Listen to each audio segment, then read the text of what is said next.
And so, even though it's less polite, as in Rumsfeld is dead, huzzah, huzzoo, huzzay, praise be, let's maintain our perspective on these past leaders.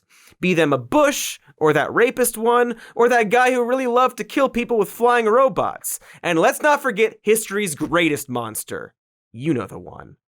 Just because they're getting old and more folksy and reminding us of our grandparents doesn't absolve them. Ah, look! That war criminal gave the nice lady candy at the funeral for the guy whose supporters called her husband a terrorist. How sweet.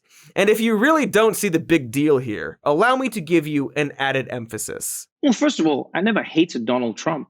I felt sorry for him as a person. I also felt sorry for the people who believed in his lies, Ah, there it is. That thing we've been circling this whole time, which is that all this bullshit we're seeing with people like George Bush, it's already starting with Donald Trump. Now, Noah here isn't saying that he loves Donald Trump and wants to kiss his boo-boos, but it is foreshadowing of people wanting to kiss his boo-boos because whatever current president is also bad.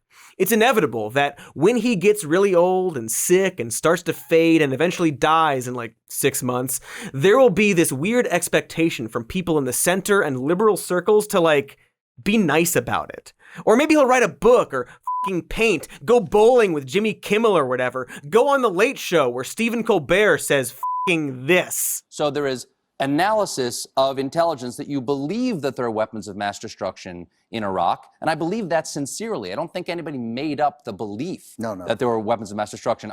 That is cynicism beyond I would ever want to think of my government. Stephen, you sweet, sweet summer child, what did they do to you? Did they kidnap your sweet summer children? Do you need help?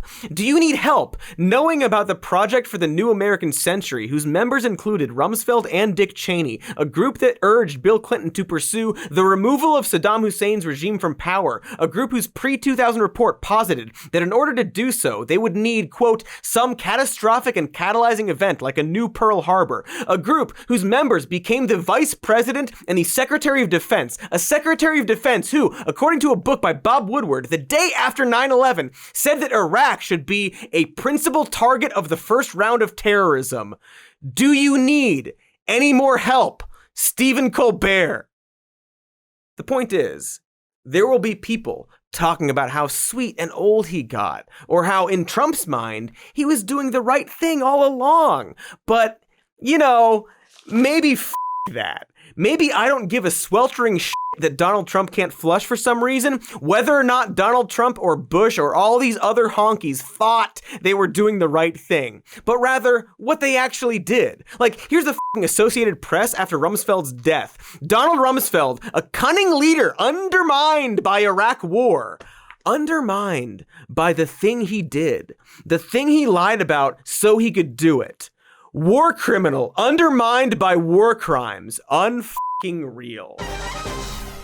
Hey, thanks for watching that clip. Here's the evergreen end plate to ask you to like and subscribe. It's any day of the year where you are.